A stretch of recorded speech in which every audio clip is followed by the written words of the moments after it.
தேய்த்து குளிக்கும் பொழுது நம்ம கவனிக்க வேண்டிய மிக முக்கியமான விஷயங்கள். நம்ம எப்பொழுதுமே சோப்பு வாங்கும் பொழுது ஆன்டி பாக்டீரியல் சோப்பு வாங்கக்கூடாது. ஏன் அப்படின்னு பார்த்தீங்கன்னா, இயற்கையாவே நம்ம உடல்ல நமக்கு நல்லது செய்யக்கூடிய பாக்டீரியாஸ் அண்ட் ஃபங்கஸ் இருக்கும். ஸோ இந்த ஆன்டி பாக்டீரியல் சோப் நம்ம யூஸ் பண்ணும்போது நமக்கு இதெல்லாம் முற்றிலுமா அழிக்கப்படுது. இதன் மூலமா நமக்கு கெடுதல் விளைவிக்கக்கூடிய பாக்டீரியாஸ் அண்ட் ஃபங்கஸ் பார்த்தீங்கன்னா நம்மளுக்கு ஃபார்ம் ஆகி நமக்கு கெடுதல் தரும்.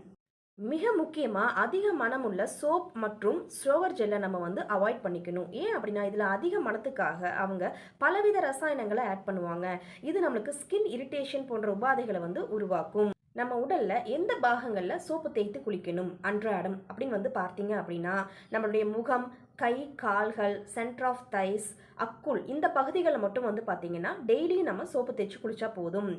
மற்ற உடல் முழுவதும் பார்த்தீங்கன்னா வாரத்திற்கு ஒரு முறை மட்டும் சோப்பு தேய்த்து குளித்தால் போதும். முக்கியமாக குளித்த உடனே நம்ம கவனிக்க வேண்டியது சோப்பு மற்றும் சோப்பு நுரை நம்ம உடலை விட்டு போயிடுச்சா அப்படிங்கிறத செக் பண்ணிக்கணும்.